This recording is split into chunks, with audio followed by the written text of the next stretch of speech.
The first thing I remember is the splintering wood. It's a vivid, gut-wrenching sound, like a bone snapping.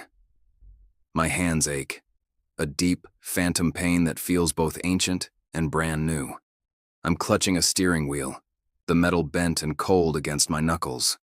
Rain is lashing against a shattered windshield, and through the spiderweb of cracks I see her. Her eyes are wide, unseeing.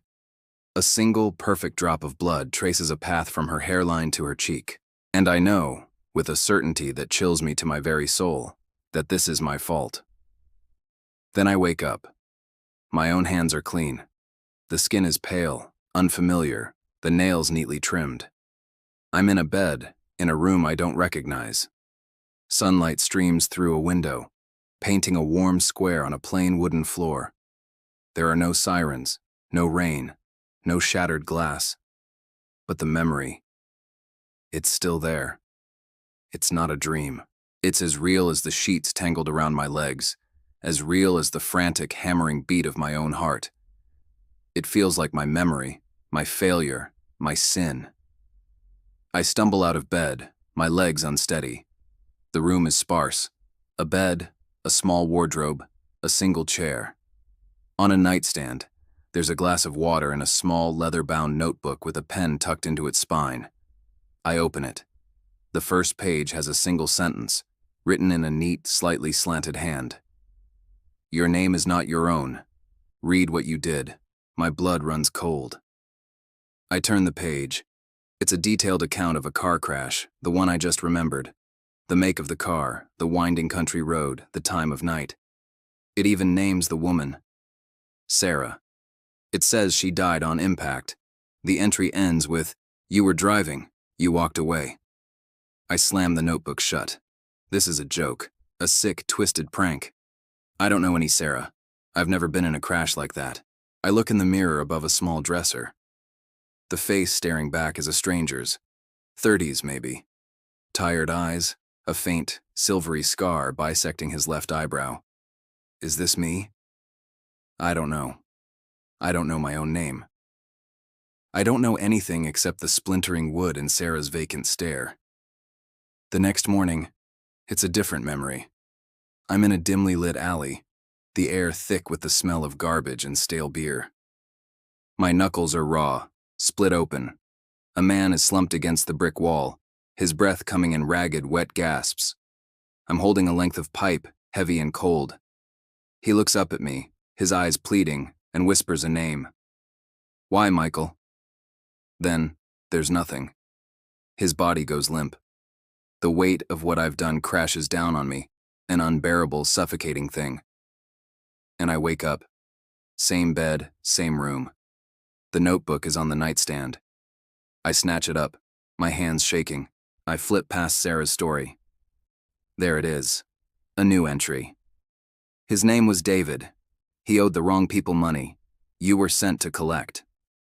The entry details the alley, the pipe, the man's last gurgling breath. And it's signed, "Sincerely, Michael." This becomes my life. Every morning, a new death. Every morning, a new memory of being the cause. I wake up with the ghost of a little girl's hand in mine, remembering the feel of it slipping away as she was pulled under the current of a river I was supposed to be watching.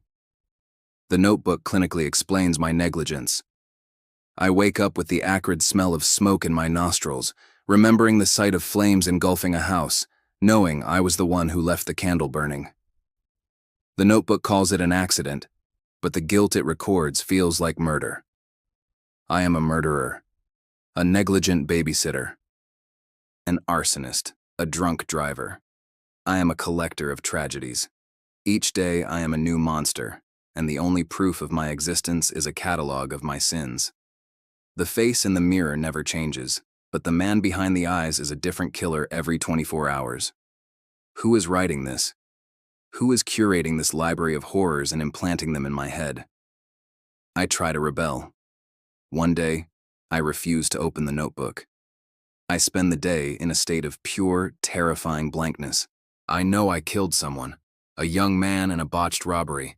The memory of his shocked gasp as he fell is seared into my brain.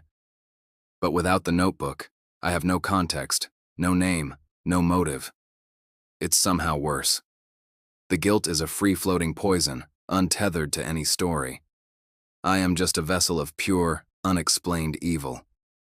By nightfall, I'm crawling to the nightstand, desperate for the narrative, for the cold, cruel comfort of an explanation. I try to leave. The front door of the small apartment is unlocked. I step out into a hallway, and then onto a street. But the world feels wrong. It's like a stage set. The people I pass have a vague, unfinished quality. Their faces blur at the edges. The sounds iron the city are a low, monotonous hum. Nothing feels real except the memory of the day's death. It's like I'm a ghost, haunting a world that isn't mine, and the only thing that anchors me is the sin I've been assigned. After an hour, I always find myself back fatters the room, drawn by an invisible tether. This room, this notebook, this is my reality. One morning the memory is different. It's fuzzier, indistinct. I'm in this very room. I'm standing over the bed. Someone is sleeping in it. Maddie face turned away from me. I'm holding a pillow. My heart is a frantic drum against my ribs. There's a resolve in me, a cold, hard certainty. This has to end. I press the pillow down.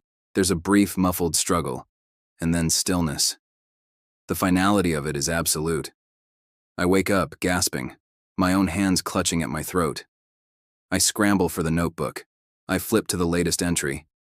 My breath catches. The handwriting is the same neat, slanted script. But the words are a sledgehammer to the soul. He was trapped in a loop, reliving the sins of others. He didn't know who he was, only what he had done in Baypo memories. He believed he was a monster. The only escape he could see was to stop the cycle, to stop himself from waking up again. The entry ends with a single, chilling sentence. Your name is not your own. You just read what you did to you. I stare at the page. The ink savish a death sentence I wrote myself. I look at my hands, the clean, pale hands of a stranger. The pen is still tucked into the spine of the notebook. My handwriting. It was always my handwriting. I was never Michael, or the drunk driver, or the negligent guardian. I was the jailer. I was the one curating the memories, writing the script, tormenting the man in the bed. But I was also the prisoner. The horror isn't that I'm a killer. The horror is that I'm both the victim and the perpetrator of my own eternal punishment. I created this prison to punish myself for something, but I've forgotten what the original crime was. All I know are the stories I've written, the sins I've invented. I stand up and walk to the mirror. The man with the tired eyes and the scar stares back. For the first time I see a flicker of recognition, a flicker of self-loathing. I pick up the pen. The notebook open on the nightstand, waiting for tomorrow's story. What new monster will I be tomorrow? What new death will I write for myself? I don't know. All I know is that when I wake up, I will have forgotten this moment. I will have forgotten this revelation.